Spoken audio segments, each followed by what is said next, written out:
See, is it working? Oh, okay. Good evening, everyone. I'm just finishing up. Jason and Leo and I had a bit of a nice chat that we recorded that we're going to be showing, I think, sometime Sunday evening, Eastern Standard Time. So save the date for that. It's going to be essentially, we pulled a bunch of clips from Protocol Labs about Web3 and the idea of new financing for open source software for the open air digital prison that's going to be linked into public goods financing. So that was sort of the overall scheme, and it's about it'll be probably about a 3-hour talk once Jason gets done editing it. So we just finished that up, but I thought I wanted to spend a little bit of time tonight getting ready for a rocking Friday night at the kitchen table of the McDowell household, to spend a little bit of time on a part of the map that I haven't talked about yet that is related to this Banco Palmas program. And it's linked through to this gentleman, Carlos de Freitas, who was part of the Descent program. And the reason that I think it's important, clearly there's been a lot of upheaval around the elections in Brazil. And going back, I was looking and realizing that Lula was actually a key figure in sort of setting up the solidarity economy in Brazil. That's going to be the Banco Palmas is a community-centered banking system that got into digital currency, and I think is going to be a leader in scaling this idea of universal basic income through digital programmable money. And so I wanted to sort of talk about that. And then I remembered that way back in January, I'd actually done a series about Brazil and social impact finance in Brazil. And for some reason, I actually left off the last installment. I never posted. And it's actually kind of helpful because it has a lot to do with gaming and simulations and smart cities. And so given what I've just been talking about with the social prescribing and game theory and econophysics and biophysics, I actually feel like I have a deeper level of understanding of what I wrote back in January now than I did when I finished it. So I ended up posting that today, and I'm going to attach this video talking about the solidarity economy and Banco Palmas, Brazil, along with that post today. So I'm just gonna move over to do the picture in the picture so you get the full view. So as for people who have been following along some of my other talks, sort of the centerpiece of this map that we've got going here is the map keeps growing. Let me see. Oh, there it is. There's the whole map. It's quite large at this point, and I keep adding to it. Let's see, what was I working on today? Mostly I was sort of finishing up some stuff around here around the Bitcoin to Burning Man, filling in that bit, and working a little bit on John Clippinger over here. But the Banco de Palmas was towards the beginning of the start of this effort. You can sort of see what I started with by how close it is to the center. And when I was tracking off the attendees at this panel discussion that happened in 2014 that was led by Bernard Lietaer, who has since passed, but he was the architect of the euro and a promoter of community currency. And, I think it's really important because many of the people in the digital currency space, I've kind of gone head to head with them since the beginning of all the lockdowns, because there are many, many people who are operating in sort of alternative media or alternative health or all of these alternative spaces that have picked up blockchain, imagining it as their liberation tool. But because my entry point into the work was through education and realizing that they were working on digital identity to put the preschool children on blockchain for their social credit scores, I had a very different take always from the beginning around blockchain and digital currency, because I knew that it was about managing people for social impact. So it was interesting to go back to 2014 and sort of see, which again in blockchain / Bitcoin years, 8 years back is sort of a far distance in the past, and see how things have evolved. And one of the panelists that participated, he was kind of quiet. His name was Carlos de Freitas, and he was a special advisor on advocacy and climate finance. And of course, that's really central to what's going on with the COP27 and sort of the new level of tokenization and financialization of nature, and then also human capital in relation to nature. So he gave his presentation, and it was on something called this Banco Palmas. And the Banco Palmas, which is here in the middle, I guess, here, let me push this over a little bit more so you can see. The Banco Palmas is here, and it is sort of the centerpiece, what they're calling the solidarity economy. And, you know, as the crypto space continues to crumble, I think it's really important to understand that waiting in the wings on the left side as the counterpoint to the crypto libertarian side is this idea of tokenized cooperative finance, and that's what's going to come next. And so this Banco Palmas it was a local community bank. Again, the story goes that there were fishermen in a village outside of Fortaleza in the northeastern part of Brazil. It's a coastal town, and there was a storm, and I think there was damage to their property. And from that storm, they relocated all the fishermen like inland to some sort of bleak outpost, and where they didn't have very good prospects. And eventually, the community got together and they decided to start a community banking system. And later on down the line, this gentleman, Joaquim de Melo Neto Segundo, who had been training as a priest but left the priesthood, showed up and helped them to sort of formalize their community currency program.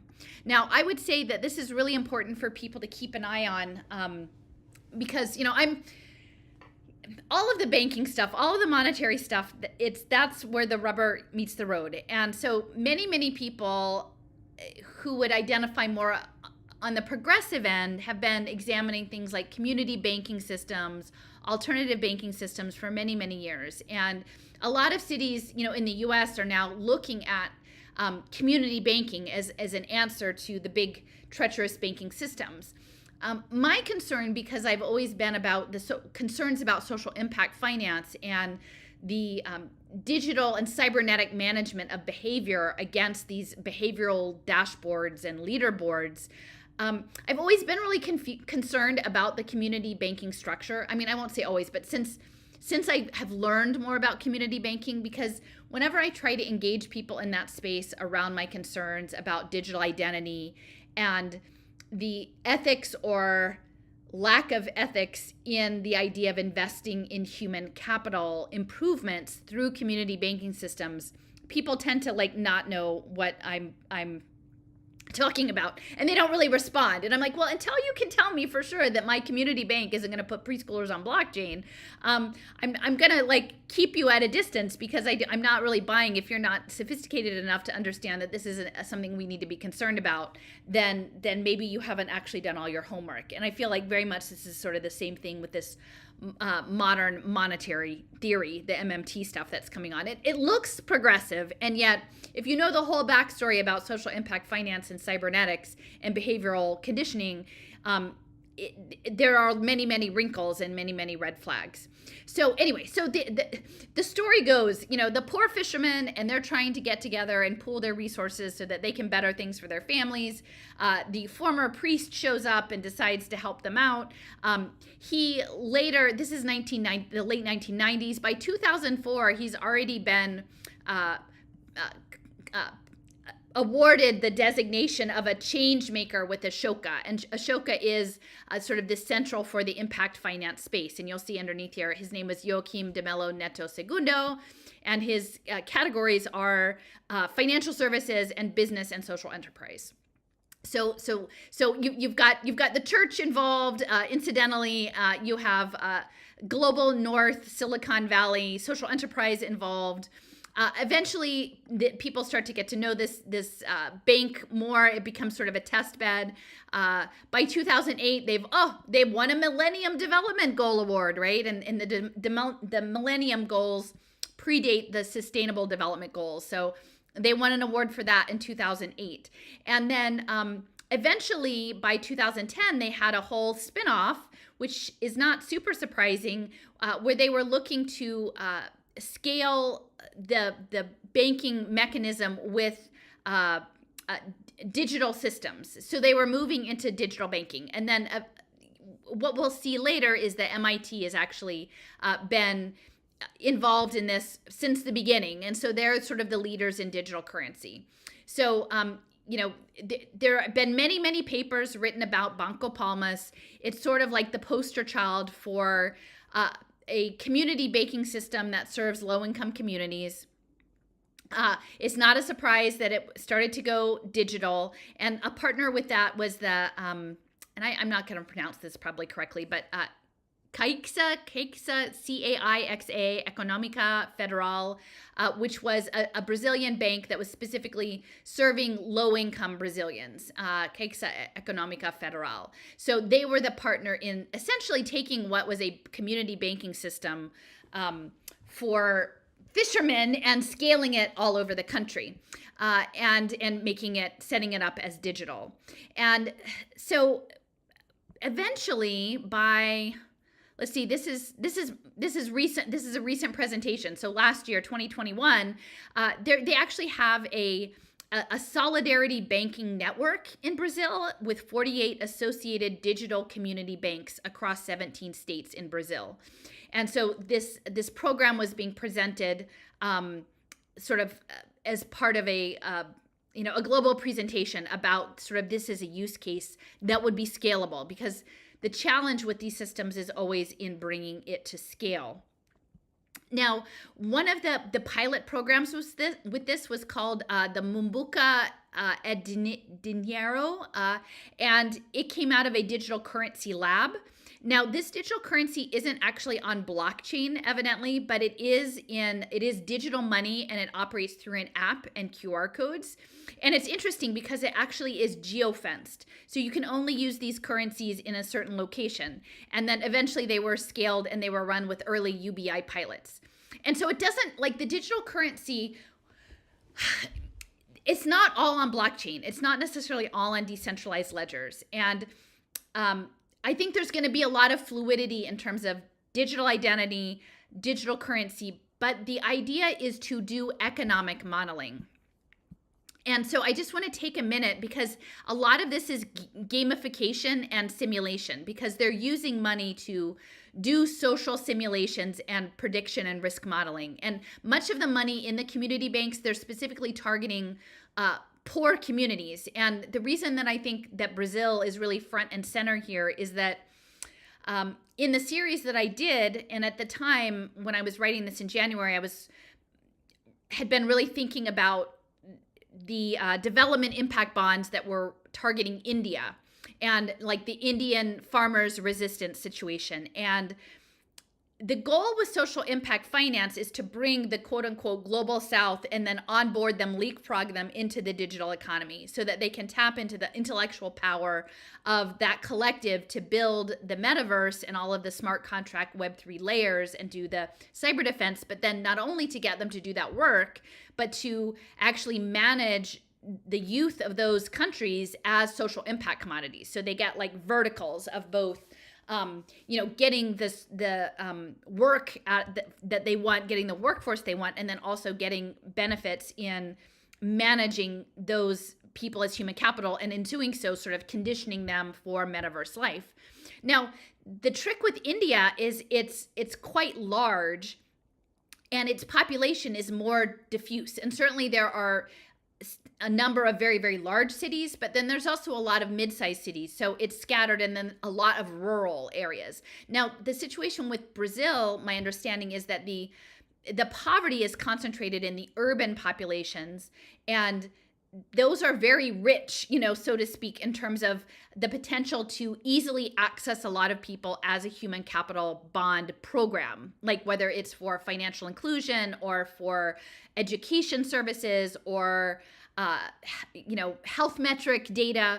The piece I wrote today was talking about the favelas as oil deposits, like mining people as a resource commodity as data. And so in Brazil is much, if you were going to sort of create a market in impact finance, like India is sort of a big mouthful. Like it's hard to get your arms around all of India. It's complicated. And so they're definitely wading in. Omidyar Network and these things are both in Brazil and in India. Brazil feels a little bit more manageable. It's still a major global economy, but the resources that they want, the impact resources, are more condensed. And then since for the past 20 years, the financial infrastructure has been gradually put in place to really focus on getting micro insurance, microfinance into these communities in various forms, and starting with Banco Palmas, but then moving on into other forms of other kinds of digital currency systems and scaling that. And so I feel like at this point, now with Web3 getting ready to pop, and then also with COP27, with the emphasis on natural resource protection, because again, the rainforests and also like the coral reefs are really like rich in terms of intensity and biodiversity. So those are going to be set up as natural resources, and possibly even the human capital will be positioned against saving the natural resources, so that they will be tasked with getting skills to manage the NF trees, manage the smart contract layers that are going to financialize and tokenize the natural assets of Brazil. And so it's this moment, I feel like, that's about to switch. And with all of sort of the contention of the elections, and I think we're seeing this worldwide, that there's questions about the integrity of many electoral processes, and that's on purpose because we're in the process of being taken down. Like the entire belief in elected government systems at a national level and a local level needs to be eliminated in favor of the smart contract, and that's the World Federation contract of the Ethereum layer that is being installed, that there is going to be all of this unrest around elections so that we can look for accountability and transparency on the ledgers.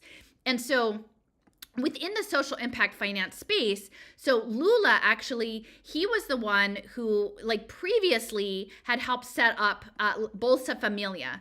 Now, if you've sort of heard me mention maybe in my past research about the conditional cash transfer programs, in Mexico, that Mexico was a central pilot in the mid-90s to get payments for low-income women and children regularized. It was not yet digital at that time, around demonstrated behavioral compliance around education, healthcare, and some job training. So that happened in Mexico, but then it's going, all around as well. So Bolsa Familia is in Brazil, and it's a World Bank program, right? So same structural adjustment. The people who did structural adjustment to you last time are doing structural adjustment again, only they're actually really targeting the youth. Now, so Lula, he was the one that introduced Bolsa Familia, the conditional cash transfer, to Brazil in 2003. Now, if he was also I think closely aligned with the Catholic Church, and my understanding is Pope Francis, wrote him some letters while he was in prison, and at this point, the Catholic Church, there's this dichotomy between the evangelical, Protestant, and Catholic, and that the Catholic side in Brazil is more understood, branded around social justice and helping the poor, helping Black and brown people. And then the evangelical side is more white, a little more affluent, and more moralizing and more free. So Bolsonaro is the evangelical, Lula is the Catholic leaning, not specifically, but it sort of breaks that way. But I will say both sides are in on it. So, okay, so yeah, I think, yeah. I'm sorry, Bob. I'm not sure why you're here. Wait a minute. Yeah, let me just, 1 second, please. All right, thanks. All right, moving on. So both sides are working on the poverty management. Both Lula is more aligned with the Catholic Church, and again, they've done a lot of the impact finance space. But then I will also say that Shanzai City and IO2 Foundation, they used Boa Vista in Brazil as one of their pilots for early childhood finance. And you can see down here, we're proud to announce that Shanzai City will develop decentralized ledger technology for Boa Vista to facilitate needs identification and early childhood planning. So this was in March of 2019. And then we have the image, we have the First Lady of Brazil at the time, Michelle Bolsonaro, who was there at that event as well. So you've kind of they've got everybody coming and going. And within this early education finance space, this is from Shanzai City, from their program in China, that they were working on different kinds of interventions that were all tied to digital identity, both nutrition, medical, and schooling. So these are all data collection points that were going to be put on dashboards. And at least in China, and I think in Brazil, they were going into people's homes with iPads and tablets and taking photographs to document baseline standards and impact metrics. So even though it's framed as solidarity, there's a lot more going on. People don't understand the nature of these technologies, and they're in the process of being normalized, right? Like for our own good. So I'll just go through. This was yesterday at COP27. Brazil is back on the world stage. Lula tells the climate summit. And so, he's sort of the star over there because he's the one who's fronting the natural asset classes with the forests, the rainforests. Here's another one. COP27, greeted like a rock star, Brazil's Lula promises to protect the Amazon. And of course, that is all about the tokenization and the NFTs. That are coming. There's something that's coming on board now called merit tokens that they're working on tokenizing the forests. Again, creating this idea of, I guess, like keep it in the ground, like for oil, but like keep the forests where they are, but create new revenue streams of allowing the forest to be there. But in doing so, what's coming along is this idea of surveillance, that you will have geospatial level surveillance through tied to the impact markets. And so we're going to talk about this, Leo, Jason, and I on Sunday, but this is a clip from Protocol Labs about funding the commons and sustainable blockchain projects called Gain Forest. And so they're selling off pieces of like preserving the Amazon tied to NFTs, which they call NFTs. So there's an image here. This young woman is talking about that there is geospatial and remote sensing drones and satellites that keep an eye on your corner of the forest in real time, and then they hope it doesn't burn down. And then here's another image with the drones and in real time looking at this little parcel of land that has been set aside on the blockchain.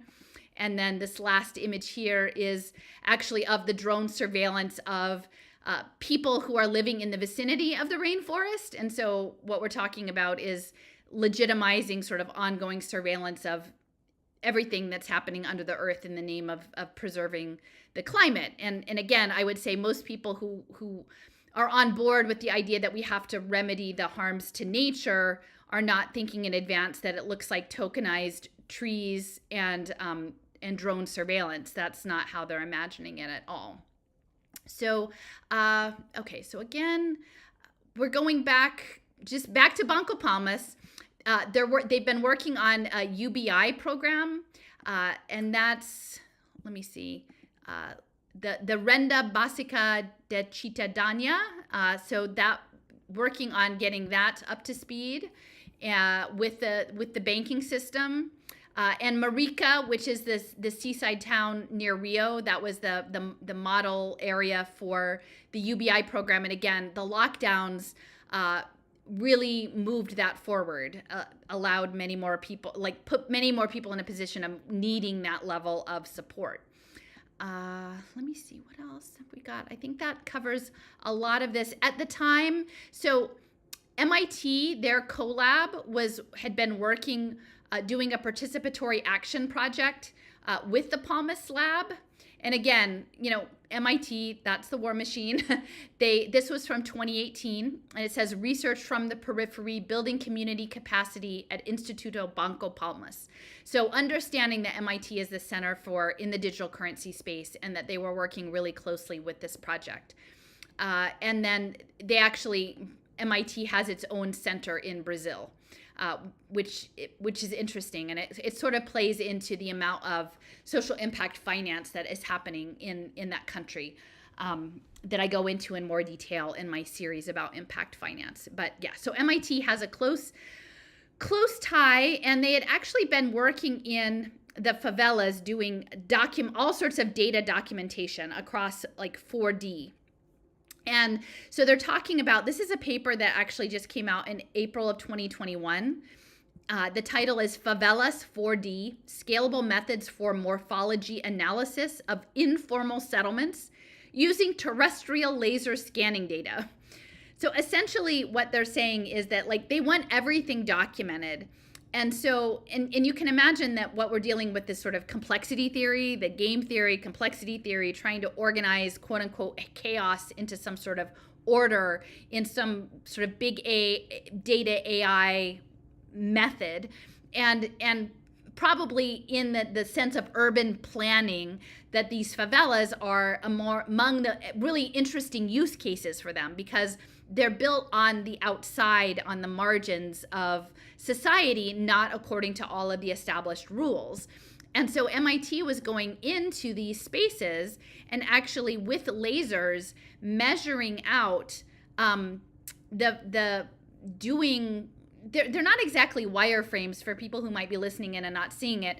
It's actually like pixels, blue pixels for horizontal surfaces, red pixels for vertical surfaces, and they're scanning it all and then walking through, so you can create models that you actually can walk through in real time, and then you can examine it in different elevations. Like you can look at it from the top down or the bottom up, and it's pretty striking. I'm gonna see if what does it say. This is the description from their website. It says nearly 1 billion people live in informal settlements. In Brazil, they're known as favelas, and they're characterized by dense and complex urban environments. So you can imagine how these complexity theorists are all about this, right? Dense, complex. They want to know how it all works. Using 3D laser scanning technology, the Sensible City Lab, in collaboration with BR Tech 3D, is conducting a comprehensive morphometric analysis of Roxina, the largest favela in Rio de Janeiro, home to about 100,000 people. A scientific analysis quantitatively captures the ingenious construction practices and dire infrastructural needs of the favela, realizing the urban logic of Roxina with unprecedented precision. Favela's RD illuminates Roxina's shape and organization in a new and comprehensive way, representing an impactful step towards the inclusion of the informal city in our global and digital urban future.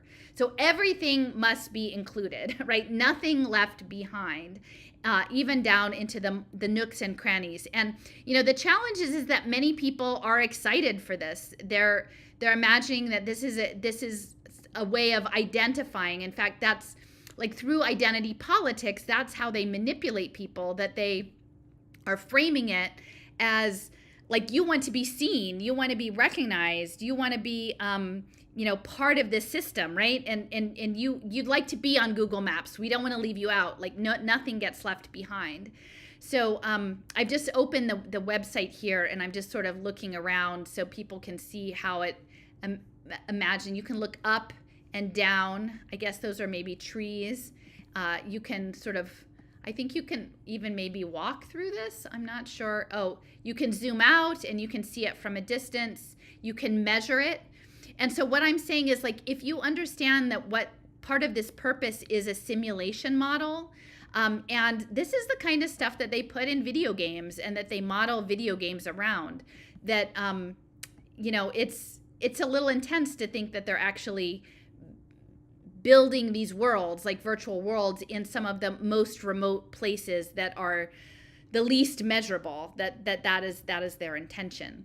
Now, and it's sensible, right? So that's smart city. So if you can take the smart city concept to to the metaverse, if you can apply it across the board into these remote areas, I think that's really important to remember. And now I'm going to play this little clip here. This is actually a preview from a video game that is set in the favelas. And so I think you can see, if you're able to watch, the similarities between the MIT Sensible City model and the video game itself. So there's like aerials, there's all sorts of wires, there's interiors, living rooms, kitchens, construction areas. It zooms up, it has all the satellite dishes, game boards, and then the mountain with the Christ figure at the top, and it's called Skull Rain, I think. And so that's these games. They're already setting these games. And so when I'm talking a little bit about the game theory, it's because I really think that it's going to start to be difficult to tell what's a game, what's real, and what's in the game. And, just to go back to the presentation I did a couple days ago about can we play the game, right? Like, this is the Santa Fe Institute. This is their poker game, right? These are the guys who are doing the complexity theory modeling, and they're linking not only the financial markets, but to evolution, like biological functioning. And one of the things I mentioned in the talk today with Jason and Leo it was brought to my attention in the neuroeconomics zone up here. One of the pioneers in neuroeconomics, one of his heroes, his name was E.O. Wilson. And E.O. Wilson was a sociobiologist, and somewhat controversial. His study area was ants, and again, social insects, which is, I think, when we're talking about solidarity and collective action, I think if you're on the conservative side, you might imagine that this is about oh no, it's the socialists or the communists. And what I'm saying is no, it's like the ants or the termites or the wasps. The kind of collectivity that they're talking about is in complexity theory and modeling. It's not necessarily an established political ideology at present. So E.O. Wilson, who again was a hero for Paul Glimcher, a pioneer in neuroeconomics. In 2010, he was doing some research with a mathematician and a biologist at Harvard by the name of Martin Nowak. And Martin Nowak was I came to know his name because he was promoted by John Clippinger with MIT, who is another member of this descent group. And so he's like, you really need to look at Martin Nowak, what he's doing and what he was doing with E.O. Wilson and sociobiology, because what they were theorizing in 2010 was that there's actually evolutionary, there's a benefit to cooperation, even though we talk about tooth and claw and, the survival of the fittest and all of this in the markets. In reality, we should be reshaping our markets to be more cooperative, and they framed this around eusociality and wasps. I think they were looking, and part of this eusociality was related to the fact that you should hand over your reproductive capability to the collective and not necessarily expect to have your own progeny, but then collectively raise the next generation, even if they weren't birthed from your own body, like wasps, that there's a queen who takes care of the reproduction stuff and everyone else just manages along. But the interesting thing about that was this eusociality and the cooperation, which I think is going to replace, again, the libertarian free market selfishness. It's meant to swing back in that direction. Was that work was funded not only by the National Science Foundation and the Templeton Foundation. This is here at the bottom. And the Templeton Foundation, I've talked about repeatedly about their investments in high theoretical physics and religion and free markets, was that they were also supported this study by the Gates Foundation as well as Jeffrey Epstein. So, and this is all gamification. Like Martin Nowak, if you look at his Google Scholar page, and it goes on for hundreds and hundreds of papers, but they're talking about the evolution of reciprocity, but they're also talking about evolutionary games and spatial chaos, rules for the evolution of cooperation, but also looking at cooperation relating to viruses and immune systems and social networks. So everything from disease to social construction, later on it goes into language, to evolution, right? And how we relate to the environment. Everything can be gamed. And I think that's like really vital that we understand that when we imagine being in a gaming environment, that the tokens of the game are really central to the game. And when I was talking before a little bit about Bancor, the Bancor protocol, that this will be a clearinghouse for many tokens. And one of the things John Clippinger had been talking about was the need for many tokens to create different levels of signaling in the system. So there is meaning in the tokens used and how they move. And so when Michael Zargam of block science and his peers at the University of Vienna start doing papers called Complex Systems Modeling of Community Inclusion, they're looking at the physics of money and what the physics of money say about our society. This is important knowledge, that it's gamification towards an evolutionary process in which money is a central feature. Okay, so we're back down to Banco Palmas. We've got the gaming part. We realize that both sides are in on it in terms of Lula from the social progressive part, Bolsonaro from the managing the children part. We've got the natural capital factored in with the tokenization of nature and Lula being the hero at COP27. Actually, Banco Palmas there was a presentation on it at this moral economies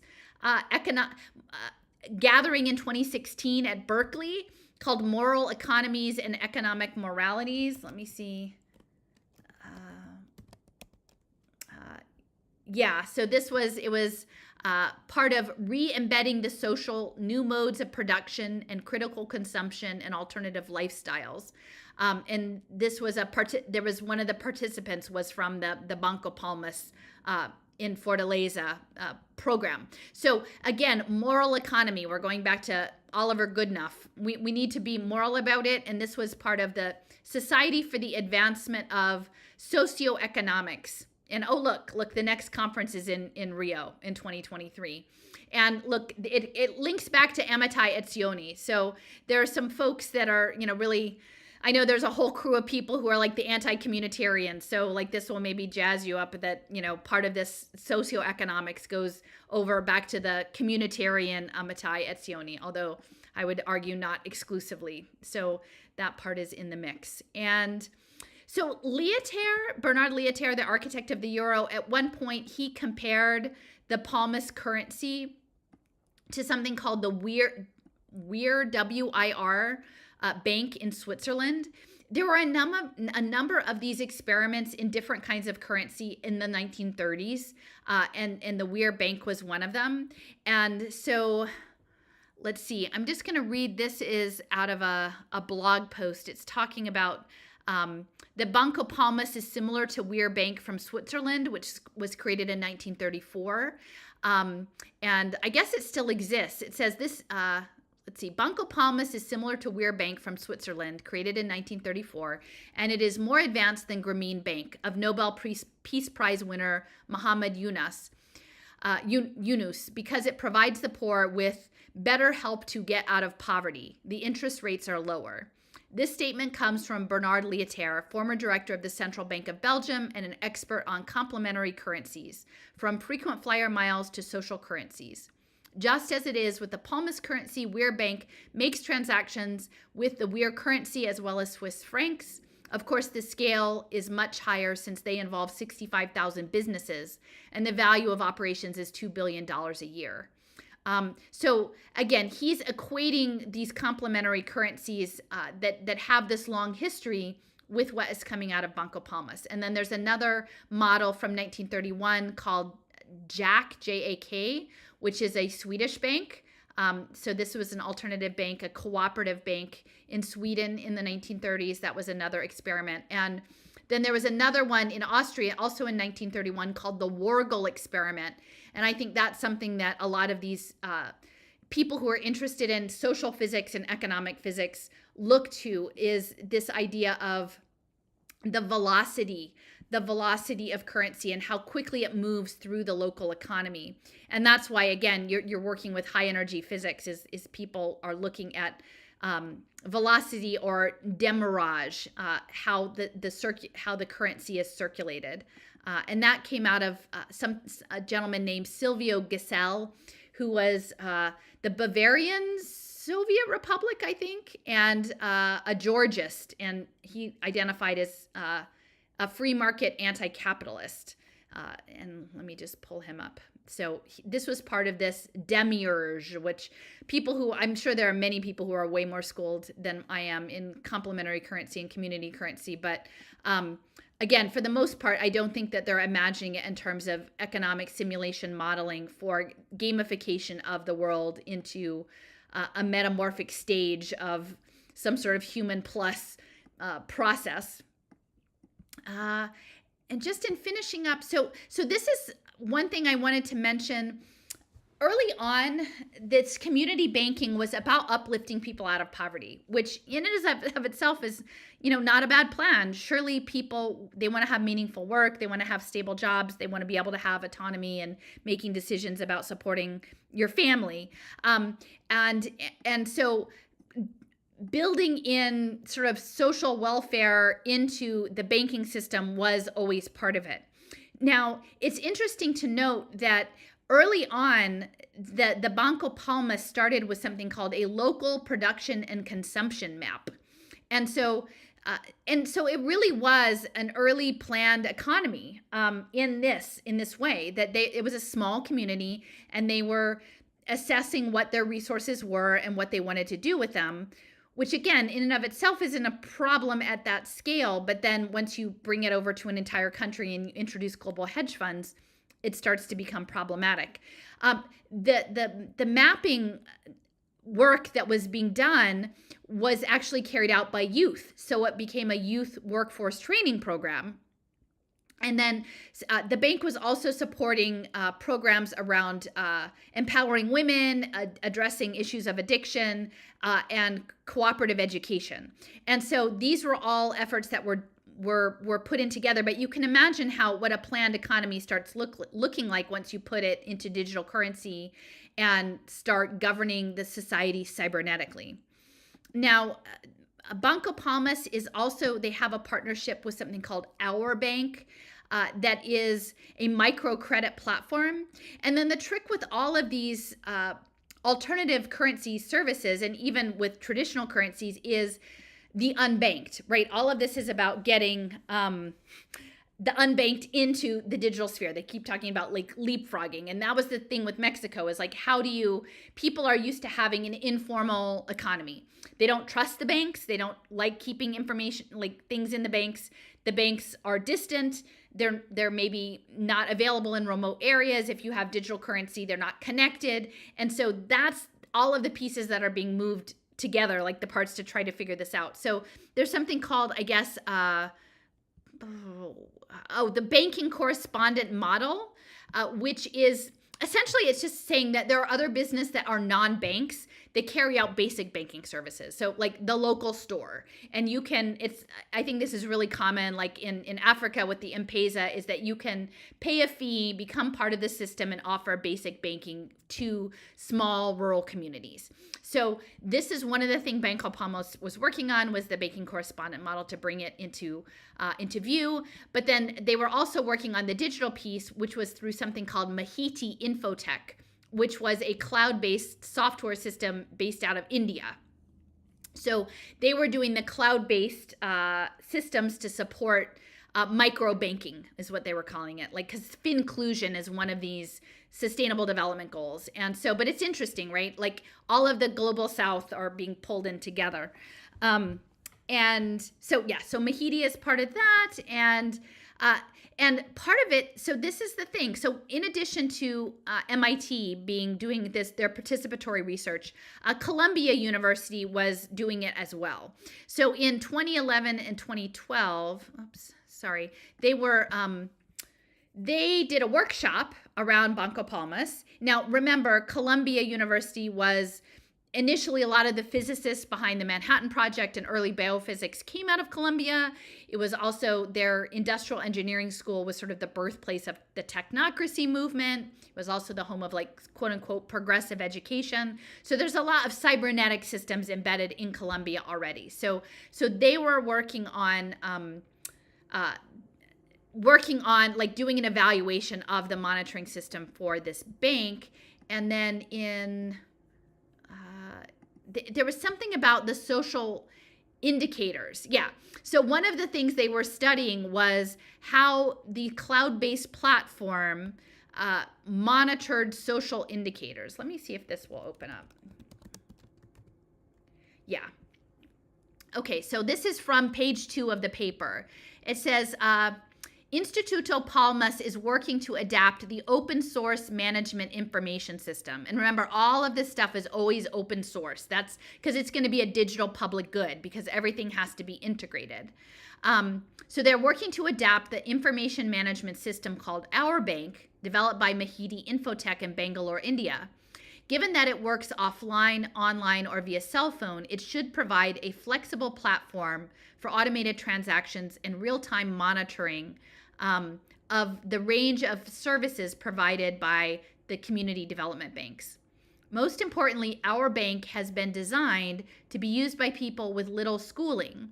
At the same time, it will also allow Instituto Palmas and its community development banks to monitor not only their financial operations, but also a range of social indicators to better track the impact of the development banks in the communities they serve.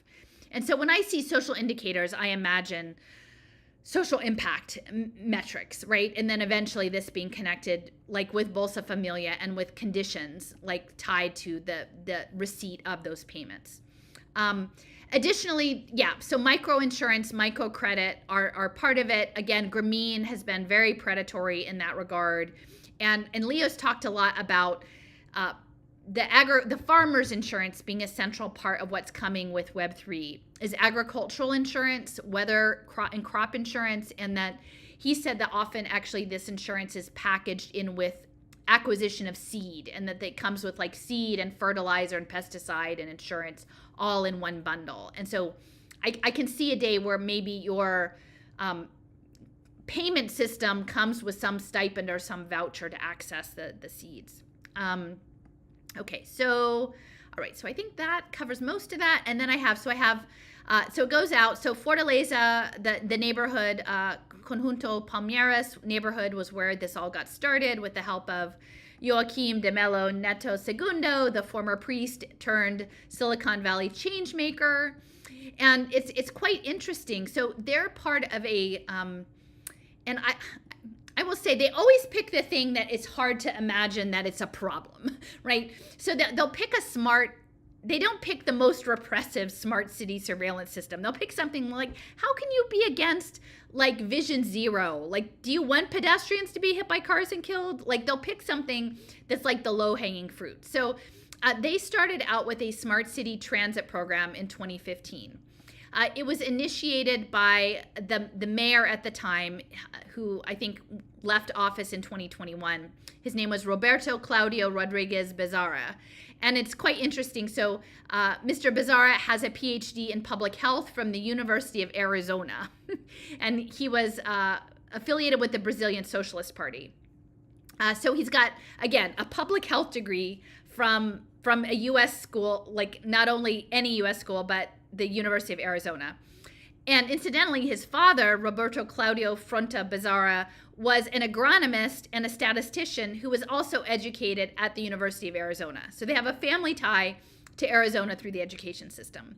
Now, this smart city transit project was underwritten by Bloomberg Philanthropies, and it was a partnership for health. And again, these partnerships for health are always about sort of data surveillance for benefits, right? Like, oh, look, give all the kids an apple. Look, they still have the sticker on the apple. They haven't like washed the apples or just given it to the kids for the photo op. So they have a partnership for healthy cities, and they're going to be using the cost of managing diabetes and asthma and obesity against all of this. Now, at the same time, they're introducing many, many toxins and dirty power and EMF frequencies that are going to cause chronic illness. But they're saying that like you need to manage your own personal behavior so that you can keep yourself fit for the collective. And that's what Bloomberg is about. Now, let's see. Yeah, so they got an award for the international youth, like safe travels to school, right? Nobody's going to be against the children travel safely to school project. That's how it works. No one's going to say like, oh, this is a terrible idea. Like we want children to, be hit by trucks on their way to school. But it's all a matter of like, for me, I imagine that Vision Zero, under the guise of keeping people safe at intersections, will be able to install cameras with artificial vision all over the cities, like throughout the cities. Now, Fortaleza in 2012 joined ICLEI, which for people who are familiar with sort of the Agenda 21, ICLEI is really front and center in terms of the membership organizations for sort of smart cities and the sustainable development goals. So Fortaleza is part of that. And actually, Arizona University, their business school, is working on the data analytics for the Safe Travels to School project. And, this is just, University of Arizona. It's actually in Tucson, and I'm going to be going to Tucson next week and looking into some like consciousness stuff and space stuff and collective impact stuff. But so in the cloud world, nothing is far away. These partnerships and collaborations can happen very easily. And sort of just finishing on this side, the former mayor of Fortaleza, who sort of, got things moving along or, helped keep things bubbling up, he was on the advisory board of something called the WRI Ross Center for Sustainable Cities. WRI being World Resources Institute. And this is actually kind of important because I'm going to be talking with my friend Brandy, I think on Sunday, and we'll have that out maybe sometime next week. But we're going to be talking about Florida and real estate development. And Stephen Ross, who is the backer of the Sustainable Cities Project, is a major, major player in global real estate, but particularly in New York. He was behind the Hudson Yards project. So they're working globally and they're looking to remake cities as smart cities. So that's part of what I'm going to be talking about in the blog post. And he made a lot of his money early on in the 80s in low-income housing in Miami. Now they're involved in something called micro homes. Oh, shoot. Again, I mentioned that he was doing Hudson Yards. He was part of that development, which includes many people who are pursuing social impact finance and smart city technology, including Google's Sidewalk Labs. So Stephen Ross is pretty important when it comes to, but do you think, does Hudson Yards look particularly sustainable? Like you can throw some CEDAM and some, LEED certification on those tall buildings, but they certainly don't look degrowth to me at all. All right. So, and then I guess just in finishing up on the smart city track. So we got into all of this from Mr. Freitas, who is the coordinator. Again, he's the European coordinator for Palmas currency. Now, why is there a European coordinator for a series of community development banks in Brazil? Now, I haven't found this, and if anyone can help me find this out, I would be really interested. But evidently, it was French money that helped scale Banco Palmas. And I've never been able to actually find whose money was behind it. But if you can find out what was the French backing behind Banco Palmas, I think that's an interesting intersection because it wasn't Portuguese. I mean, it wasn't Spain, it was France. So Mr. Freitas is, he's the coordinator for it in Paris. He's part of something called FMDC, or Funding for Cities of Sustainability. And that actually was formed in part by the United Cities and Local Governments organization, which actually dates, and they were the ones, this United Cities and Local Governments group, they were the ones who got Goal 11, which is Sustainable Cities, into Agenda 2030. So they were the lobbyists to get that put in place. But their history goes back actually to 1913. and some sort of like World Fair in Ghent, Belgium. So, the smart cities goes back a ways. And at that World Fair, so much of what we're talking about is about like electricity, right? Biophotonics, optics, power transmission, circuits. And this Expo of Ghent in 1913, it was like really a centerpiece for the electric lighting. They had a palace of light. So that might be somewhat coincidental, but it feels also somewhat related in the smart city context. All right. So I think that covers most of that. At the end of the day, I'm just going to go up. I have a few other things. These are mostly drawn from the series that I wrote about Brazil. The World Bank was closely involved in the conditional cash transfer program in Bolsa Familia. They're now looking to engage the youth of the favelas in building out blockchain. And so they're doing youth education in the blockchain space and in the gaming space. Brazil was also part of a blockchain education record pilot.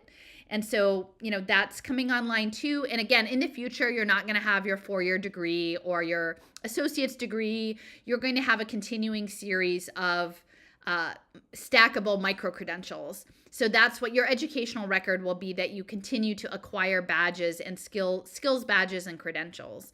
And so that it's interesting, it's an indicator to me that they're already piloting that. They have a technical paper for how that's going to go about.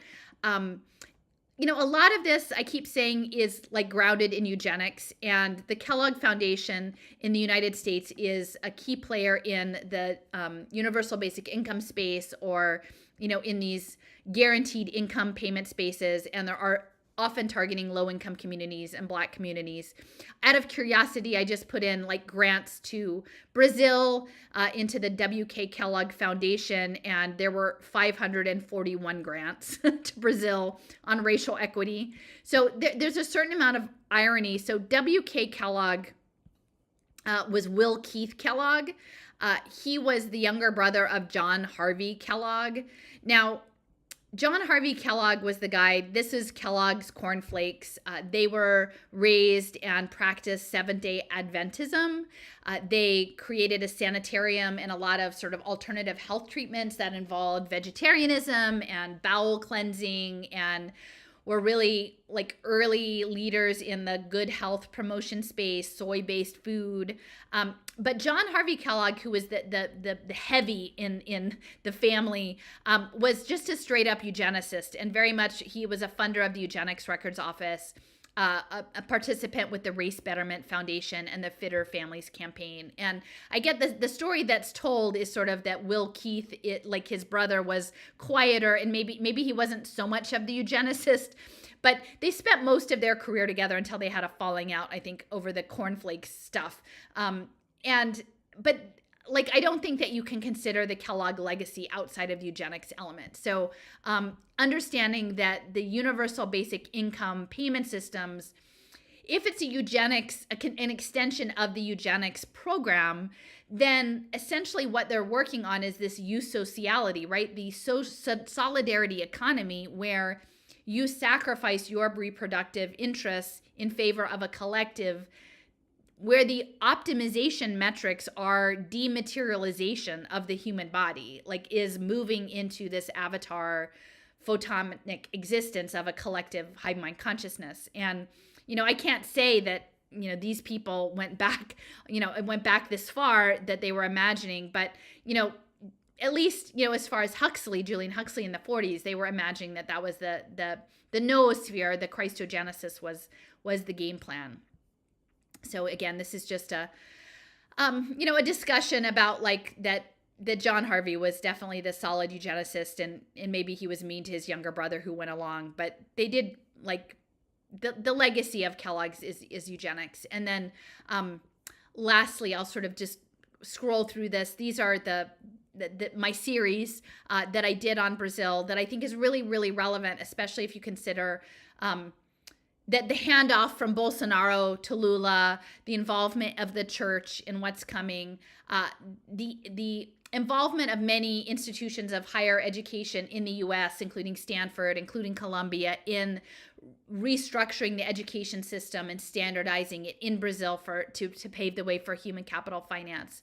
The World Bank here, the role of faith-based data colonialism, the policy structures behind impact finance. My whole thing of getting into this space was actually initially based on some tweets by Glenn Greenwald, sort of backing up Dorsey and saying, well, what harm could there be in like paying for some after school programs for kids in the favelas? Like there's no problem. There could never be any problem with that. And I'm like, well, Glenn, actually, like there's huge problems. So I laid that out. And then I made some connections between after school rec center programs tied to social impact finance dashboards in Philadelphia and how that would relate to Brazil, including conditioning children for wristband wearable technology and drone surveillance, which is just like, it's beyond me what we can get to normalize. But and then the gaming, and then the use of the identity politics in the space to say, like, you want to be identified as someone of the favelas. You want to be identified as a person of color. You want to be identified in the game as players with these certain attributes. But in doing so, essentially what is happening is that all of these digital resources as social impact data commodities are being identified and prepared for the next game.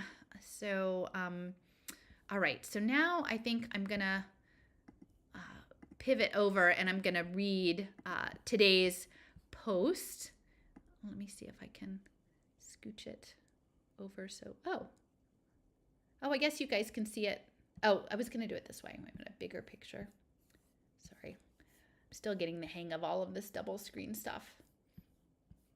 Okay, let me adjust this so I can see it a little bit better. Thanks for hanging in there with me. Okay, yeah, so you guys can see it. And let me just... I'm just going to take a second and just look and see if I have any questions. I guess Bob was just really unhappy. I'm sorry, Bob. I missed the point of what he was so angry about. But yeah, social impact finance is a real thing. So if anybody, these city coins are coming. Again, digital public goods. I really encourage people. I'm going to send out, if you're not on my email list, definitely check in our channel on Sunday evening because we're going to be talking about digital public goods. And oh my gosh. Well, it's interesting like how the Fortaleza, like, or the Banco Palmas, like it's probably better known in impact finance circles in the global north than it is where it's actually happening. Because if you're not actually impacted by it, you wouldn't know. And sometimes it's hard to know if something is actually a real thing in the internet. Like if it looks like a real thing in the internet, it may not be such a real thing in the real world. And so that does give me some hope that maybe some of the things that they're planning won't actually happen. So digital public goods are essentially the story that they're going to try to tell is that like we can all have lots of things in the metaverse because they don't take up space or take up resources, and that things that allow us to build out Web3 are by their very nature digital public goods, and as such should be financed as impact opportunities that all benefit society. And the challenge with a digital public good is that ultimately it is about building out Web3.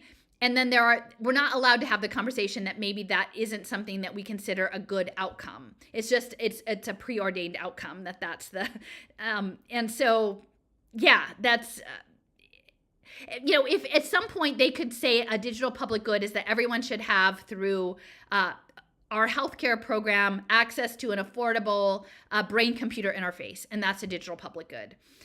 Every child should have access to a Chromebook so they can be data mined in their school. That's a digital public good. Everyone should have a wearable watch so they can be mined for their health data. That's a digital public good. And so all of these things that are becoming the surveillance architecture are being sold as digital public goods. And the lead on that is actually Norway. I have a friend who's Norwegian, and I was like, asking her to like dig a little bit into the Norway part, because again, Gro Harlem Brundtland was agenda, the Brazil, well, again, the whole sustainable development goals, the whole Rio summit, right? Rio, I mean, it came out of something on purpose. So I feel like the richness of both the creativity, So much of which is actually, interestingly, I feel like is based in a sacred practice, is based in a faith practice that is being channeled into institutions that are going to use that infrastructure to hijack everything and pull it into the social impact space. But the richness of the biodiversity, of the spiritual diversity, of this, spirited people, of like creative people who are navigating poverty, which is, I keep saying, like, the AI wants to know how low-income people navigate the world because they have to have a lot of creativity and resourcefulness and stamina to do it over and over and over again. So, leapfrogging all of these people into the digital public good space, into these open standards, metaverse, is the next phase. And like, I'll just say it, this will be my, PSA for this moment, is that if half of your intellectual free time is not being spent on understanding Web3 and its ramifications, including things like, open source and digital public goods and, identity layers, then we're not doing it right. So, all right. So now just a reminder, if you're tuning in late, this is a blog post that was part of a series I did in January. And for some reason, I didn't put the last installment up.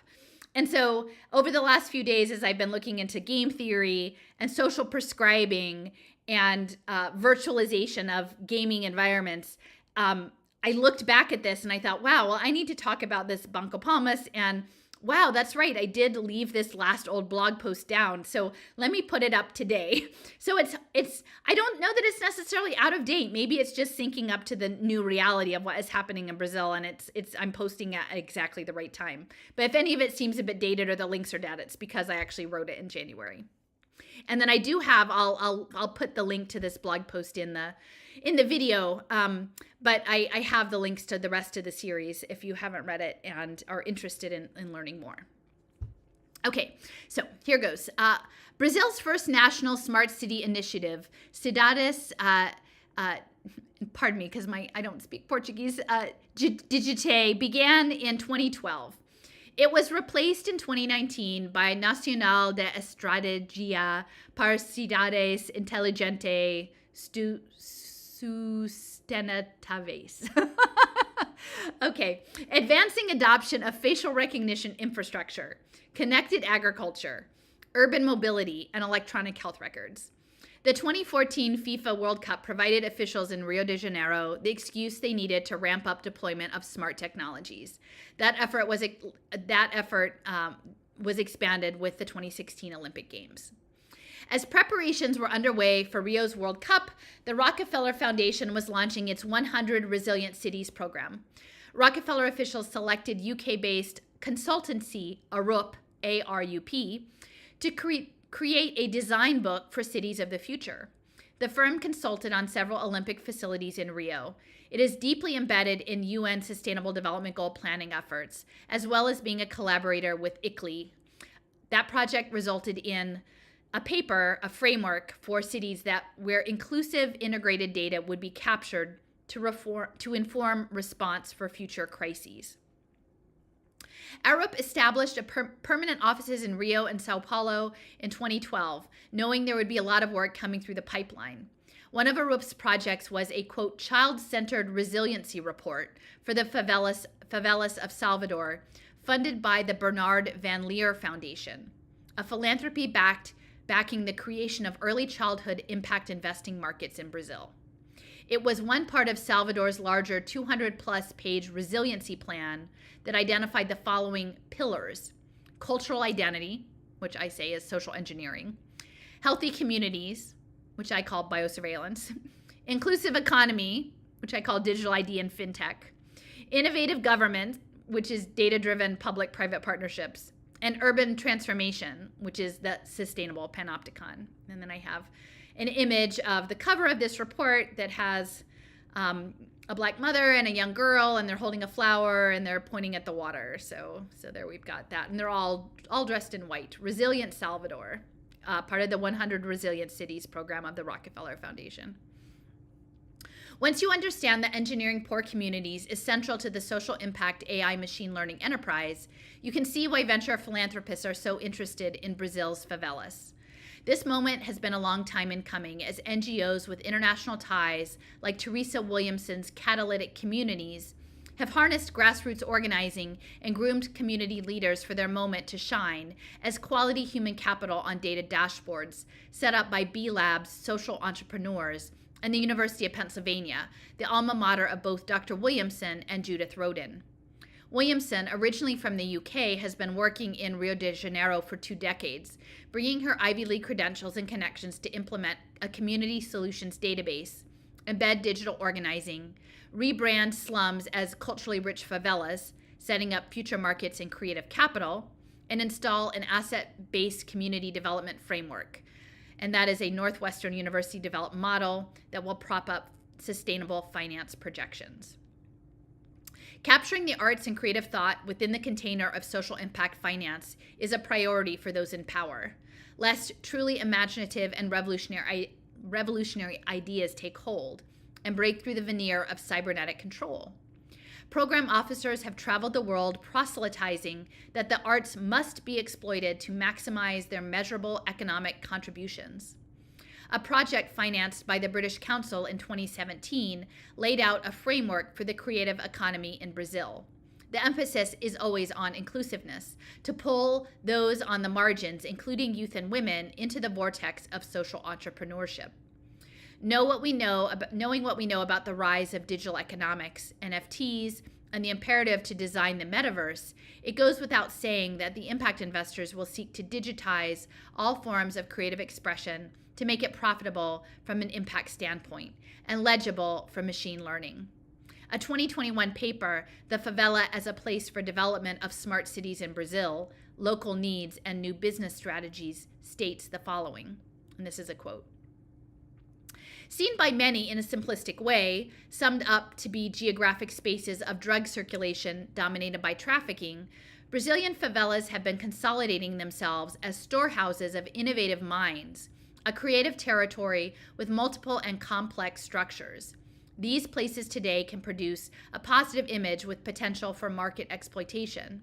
Therefore, the objective was to draw a relationship between the creative economy, branding, and favelas, considering the concept of smart cities that include products and services from the slums. Okay, in the above paragraph, favela residents are seen as resources to be exploited. The challenge for policymakers devising a robust policy structure that sounds equitable, whereby these people's lives can be remade as commodities that can be integrated into digital knowledge, learning, creative, and ecotourist economic transactions. The built environment in which they live is a maze that makes their resources difficult to access, and thus numerous mapping and demographic projects are underway by academic institutions working to make the social relations and geography of the favelas more readily understood by outsiders. In the country's rich tradition of marronage, where enslaved people escaped their captors for distant outposts in the jungles or swamps, the favelas had long been, as Greenwald notes, beyond the reach or interest of the state. Okay, so then I have an image of the Smart Cities paper, and again, the different sections of the article include the logic of the creative economy, and again, deontic logic is the smart contract layer, the concept of branding, vision and concepts of smart, sustainable, humane, inclusive cities, and then final considerations. That, however, is changing as drones, apps, geospatial mapping, and laser scanning, pushed under cover of digital equity and inclusion, have begun to chart the terrain of the favelas with granular detail. Residents' existence is about to fundamentally change. They will be included. The question is, included in what? In the coming era of stakeholder capitalism and circular economies, a person's use of privatized welfare, or inputs, will be evaluated against their economic productivity and good citizenship status, outputs, according to ever-changing rules of a game that is set by corporate government. With prenatal monitoring and blockchain electronic health records and birth certificates, it is possible this would start before birth. Add to that geospatial atlases augmented with socio-historical data, such as that being collected for Image Rio by Houston-based and biotech research hub Rice University. The possibilities for factoring intergenerational trauma into predictive profiling for human capital bets are jaw-dropping. Rice University has numerous partnerships, including the University of Sao Paulo and the Army's Institute of Military Engineering, cultivated through Brazil at Rice and the Houston Embassy. Now, this is one that I forgot to include, so let me just see if I can find that, because I'd like to show.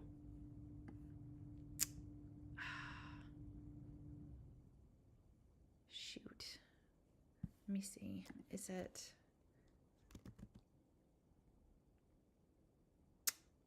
I'm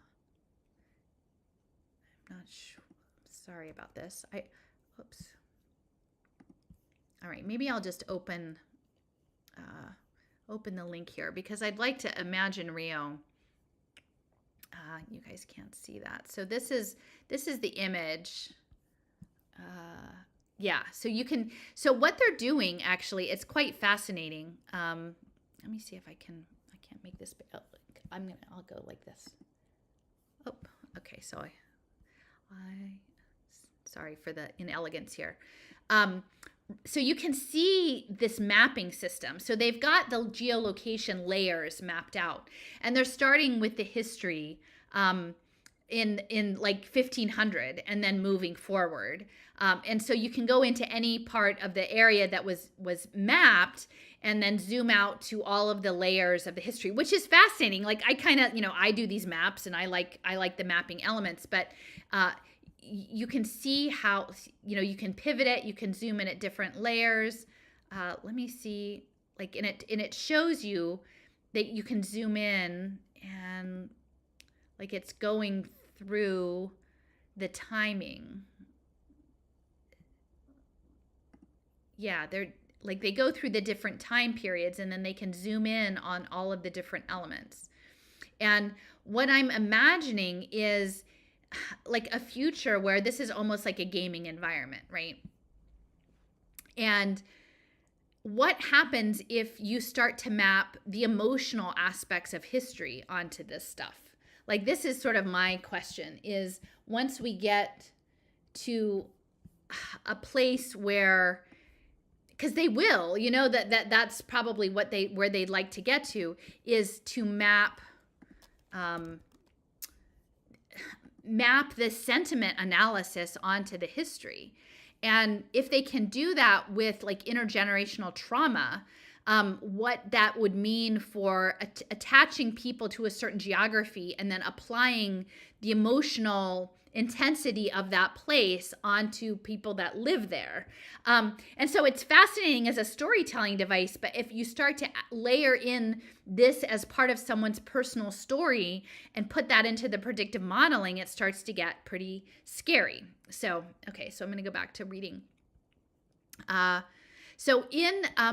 again, that's coming out of Rice, and Rice is a center for bio-nano engineering. And interesting that the Houston Embassy is even a part of that. I don't know if anyone out there knows much about why Houston, Texas would have like inroads in Brazil, but that's kind of interesting. So in the United States and in Scotland, which is tapped to be the first ACEs, which is Adverse Childhood Experiences, ACEs Aware Nation, there has been a huge push to screen for these ACEs, adverse childhood experiences, and score the results using a tool created by Kaiser Permanente, a health system that is now a leading voice on social impact investing. You can read my 2019 post about Pay for Success Finance and ACEs scorings here. A quick search for adverse childhood experiences plus screening plus Brazil results in numerous research studies carried out over the past 5 years. Trauma metrics in the scoring will be used to impose data-driven non-solutions on needy communities. Scientists have linked childhood trauma to changes in one's genetic profile, and they have carried out research indicating epigenetic trauma carries across and accumulates over generations, which is significant for communities that have faced ongoing physical and economic violence.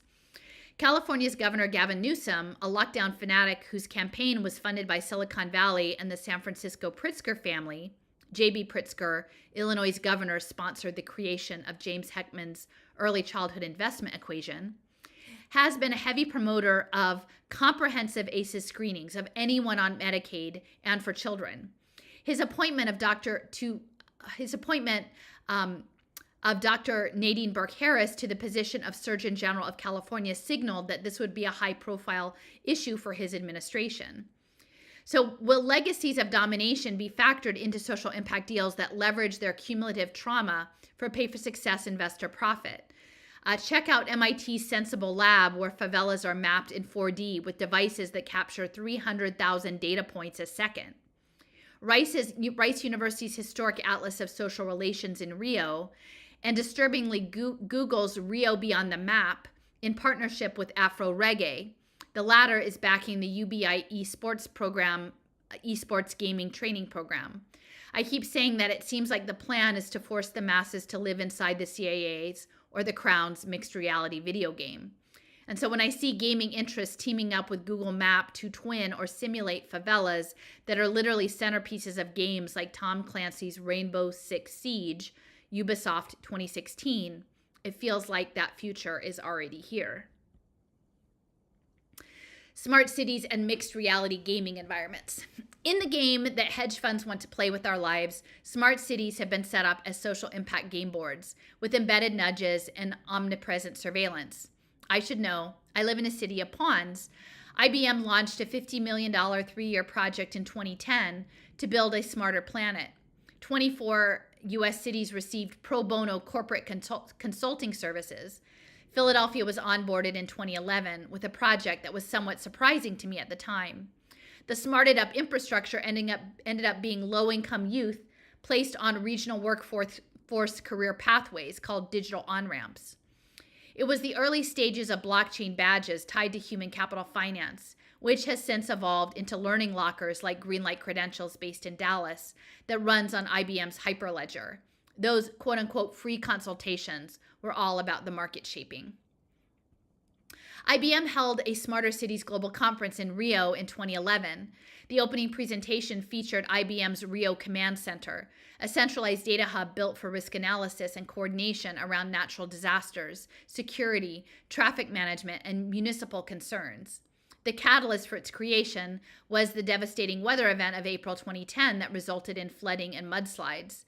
The story goes that because of the disaster, a decision was made to create an exemplary global surveillance hub, watchful eyes of the city. The unspoken plan was that the IBM model would be used to sell the concept to other cities through strategic media campaigns. Hundreds of visitors a month are brought through the facility, which is largely inaccessible to residents. After its work in Rio, the United Nations tapped IBM along with AECOM Engineering to design a template for disaster resilience scorecards. While ostensibly meant to better protect lives and economic activities in vulnerable urban areas, it is hard to set aside the World Bank's catastrophe bond product line launched in 2010, the same year as the command center. And then obviously since the time I wrote that, I've learned a lot more from Leo about the other catastrophe bonds and the parametric insurance. By 2015, the program grew to include 30 municipal agencies, 147-inch high-def screens, 1,000 surveillance cameras, 15,000 sensors, a geoportal system with 250 thematic layers, and LabRio, an e-citizen communication network of SMS messaging, social media apps, and digital civic participation. The emphasis on digital communications noted in a 2016 case study sponsored by the Inter-American Development Bank with support from the Korean Institute for Human Settlements, note Korea and Seoul being early metaverse pioneers, caught my eye. Notable was the attention given to social media interactions, specifically Twitter and Twitter alerts, Jack Dorsey being the recreation center donor that Greenwald was talking about. It appears the hub was tasked with refining digital twin operations, maximizing sensor data, weather, traffic, etc., and joining it with layers with signals intelligence drawn on an array of electronic communications, OSINT, Open Signals Intelligence. Today, open source signal intelligence encompasses vastly more signals gathered from sensors embedded in the environment that interface with individual communication technology. Research into how to harness those signals and create systems of programmed behavioral nudging has been led by Alex Sandy Pentland, professor of social physics and the human dynamics at MIT Media Lab. And he's a collaborator with John Clippinger, who's in my descent map. Pentland is a leader in the digital identity space, collaborating on blockchain development and the World Wide Web Consortium. The Rio Hub project also encompasses Data Rio, the Bloomberg What Works open municipal data protocol that needs to be put in place before the digital twinning can start. The collected metrics legitimize social impact investment deals under a deceptive banner of transparency and accountability. It is useful to note that Bloomberg Philanthropies has been active in Brazil. Projects include Vision Zero planning for Sao Paulo and Fortaleza, a national road safety plan, the 2014 Sao Paulo Bienal art event, a 2015 greenhouse emissions report prepared by Federal University of Rio de Janeiro, the 2019 Mayor's Challenge Award for mapping Rio's favelas, and investments in obesity prevention and fishery management in Fortaleza. Again, those are where the Banco Palmas is. Perhaps most interesting in terms of timing, given that it happened shortly before the pandemic was declared, is a 4-year project with Vital Strategies to systematize and establish technology, including apps and AI databases, to document causes of death throughout the country. According to Jack Dorsey's spreadsheet, his foundation made a $20 million contribution to Vital Strategies in June of 2020 and handed over another $18 million in October of 2020 for digital tools to, quote, fight the spread of COVID. Jose Luis Castro, executive director, has a background in public health research, having done stints with the World Health Organization and the New York Department of Mental Health and Hygiene. Through his work, he has established close relationships with Michael Bloomberg and global aid organizations in the United States and the United Kingdom. The emphasis is on preventive care as a health investment. Vital Strategies' resolve to save lives was touted by the Center for High Impact Philanthropy at the University of Pennsylvania, here in my hometown, as a best bet for high impact philanthropic investment.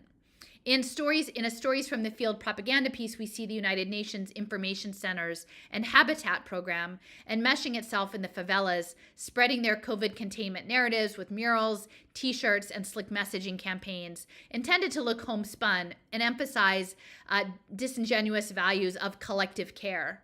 A partner in this effort is the Oswaldo Cruz Foundation, which was started in 1898 to create serums related to the bubonic plague and implement sanitation campaigns. Based in Rio, it now has over 7,500 employees and is one of the largest public health organizations in the world, hardly a disinterested party.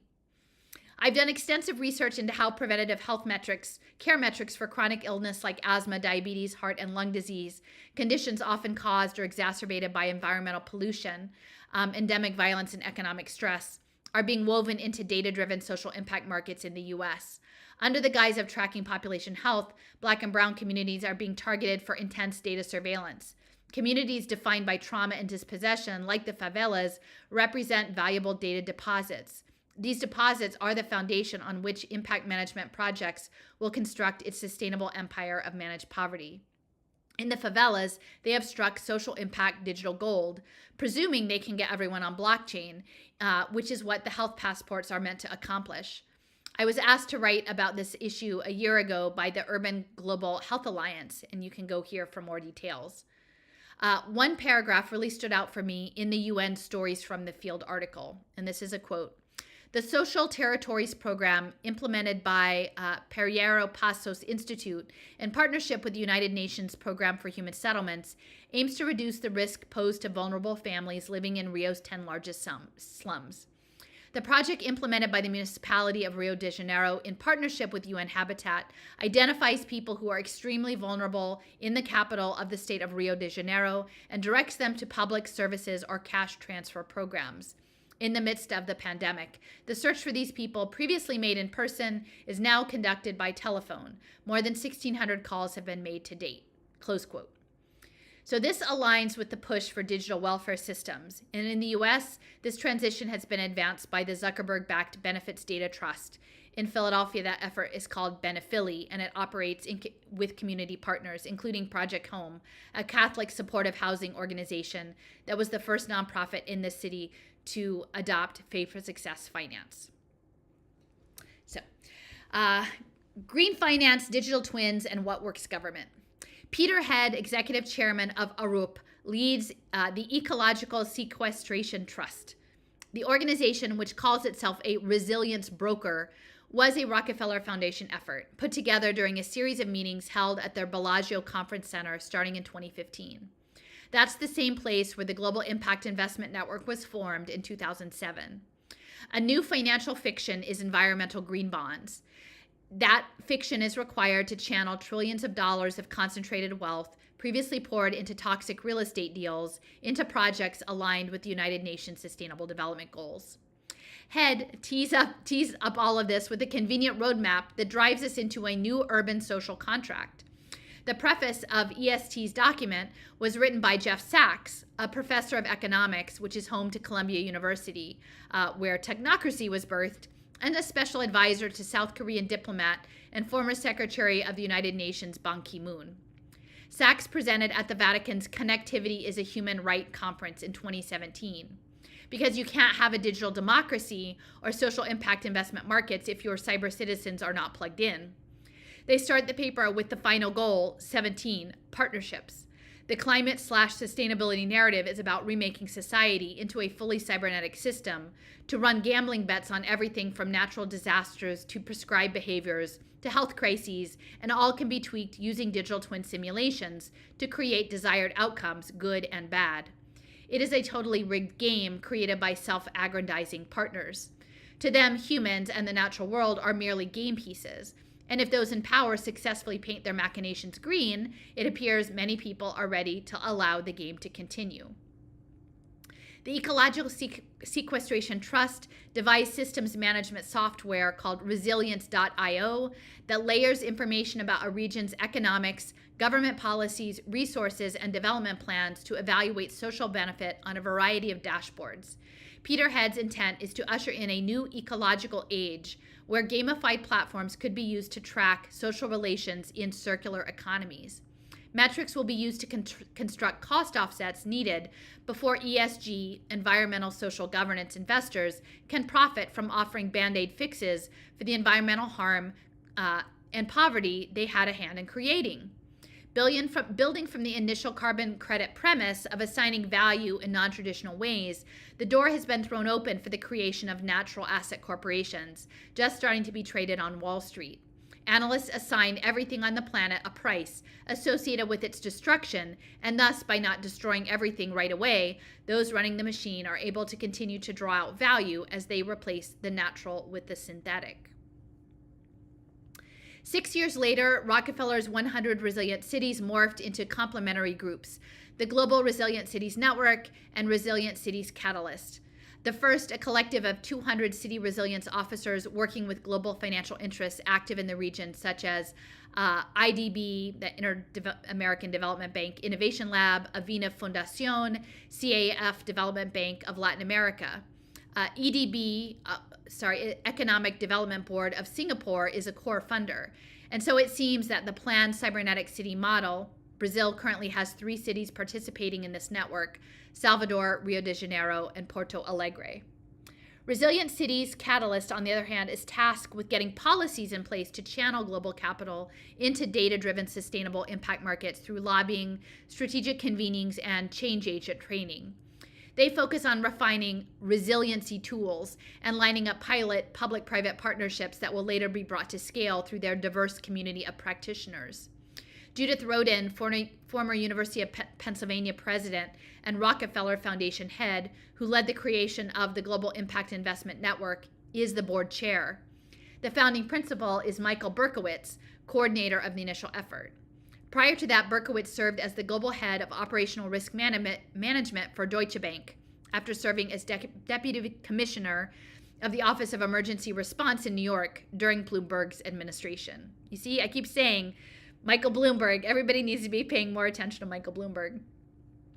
So many climate and equity programs emerged After the UN SDGs were adopted in 2015, it's impossible to keep track of all of them. I do want to point out considerable overlap between the above two programs and C40 cities. In the latter, cities earn their membership by documenting emission reductions. The 4 participating cities in Brazil are Salvador, Rio de Janeiro, Sao Paulo, and Curitiba. What's important to know about this effort is Bloomberg Philanthropies is a lead funder, which means the evidence-based solutions will be imposed are actually about harvesting impact data so that markets to hedge and trade offsets can be devised. Not just the carbon offsets, but offsets related to supposed equitable futures, which is really privatized social welfare. This is euphemistically described as financing the green transition.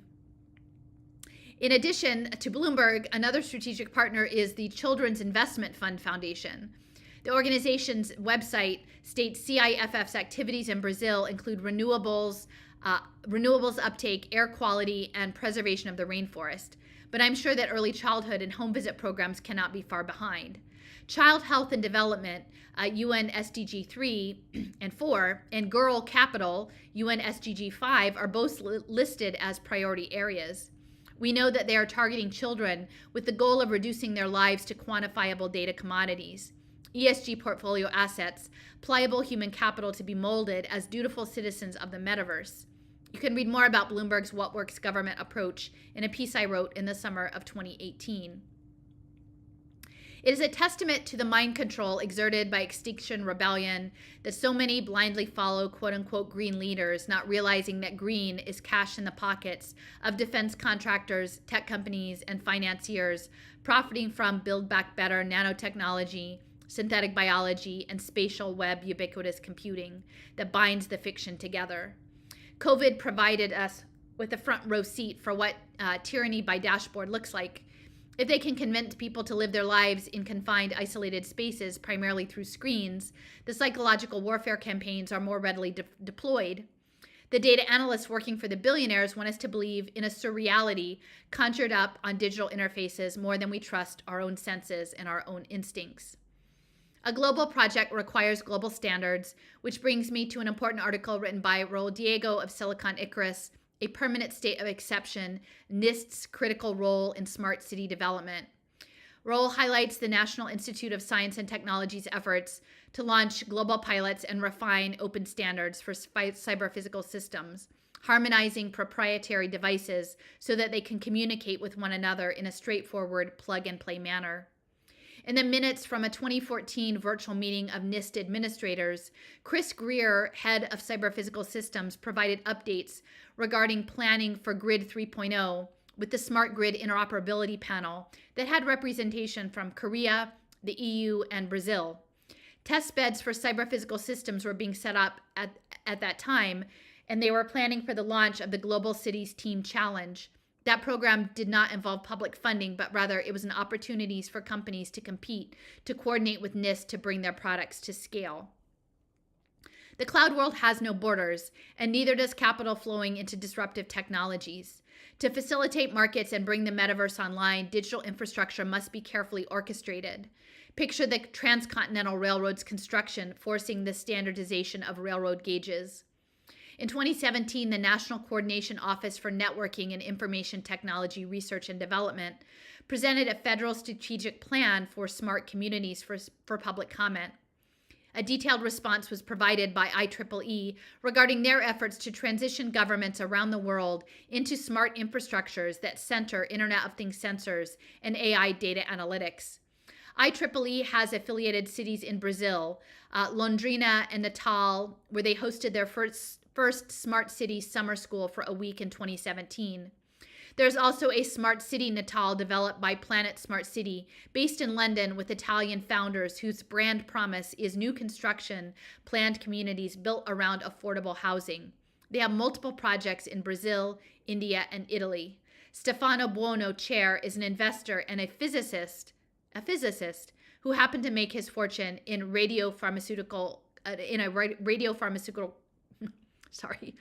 Stefano Buono, chair, is an investor and a physicist who happened to make his fortune in a radiopharmaceutical company he sold to Novartis. And then I have an image of Brazil unveils its newest smart city that puts people first. And that was May of 2019. That's this Natal. Reading between the lines of IEEE's comments, the technocratic foundations for social impact investing can be seen with this excerpt. Quote, "It is also valuable to map and bind civic issues and progress against these issues with general metrics and indicator systems.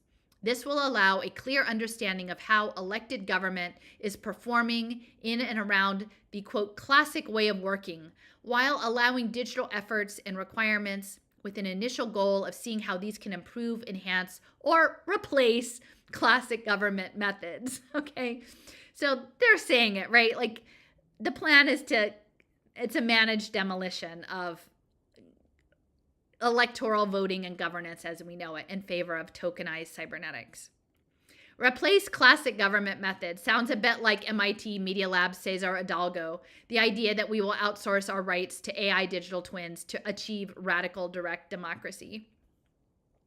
Underpinning what they term real-time democracy is IEEE P1451-99, IoT harmonization that bridges devices to different protocols, pulsing our personal data through the metaverse. If you read the descriptor, it speaks of global authenticated identities, authorizations, lifecycle management, interoperable communication, IoT discovery, and use of metadata to dynamically react to changing environments. It is vital that we understand that on the Internet of Everything, life is just another thing, whether a human life or a tagged bird or a tree or soil tracked through quantum dots. And then I have a screenshot from IEEE. With the steady hand of NIST on the wheel, there is considerable money to be made on smart infrastructure, the data it generates, and pay-for-success financial deals, fictions built on top of that data. In a sense, market logic compels us to break down our previous mode of living to, quote, build back better, since this process creates opportunities for capital flows that would not be possible if we simply repaired our existing infrastructure. Last year, a piece in Bloomberg by Grandview Research estimated that 5 years from now, the smart cities market, which encompasses transit, construction, energy, healthcare, security, water, and assisted living, would be worth over $460 billion. As with post-war reconstruction, destroy civilizations, and those with capital can pick up assets on the cheap, holding them until the subsidized rebuild is firmly underway to flip and sell on the upside. Now the war is the climate narrative, the COVID narrative, and the quiet weapons of frequency and particles existing beyond the average person's ability to perceive or even entertain, if truth be told. Once we agree to run the world on dashboards, the algorithm will digitally twin the planet, the smarter planet IBM was after. Dassault recently created a twin for the city-state of Singapore, the ultimate technocracy. Such a massive program of worldwide digital surveillance would never fly if the technocrats carrying out R&D and policy work acknowledged what it was, a permanent digital enclosure branded as a tokenized commons. Instead, for a decade, the efforts of the Global Cities Team Challenge participants have been spun as an ambitious program designed to improve lives, especially the lives of the poor and disenfranchised, by making us more connected. We are fast approaching an Internet of Everything age, in which the natural energetics of an interconnected universe are being overtaken by a militarized web. The engagement we are in is all about energy flows and consciousness too, but the global players in the energy sector are driving a transition to decentralized power, which is anything but just or green. All right, so that is, there we go. I was looking, I think I was trying to see if there were some questions. It's not really easy for me to like jump them out. I think someone was asking like if the economy was just a fiction. And yeah, they are fictions. They're all stories that are being told for certain purposes. The old story gets ushered out and the new story gets ushered in. And then the challenge is stepping out far enough that you can see it for what it is.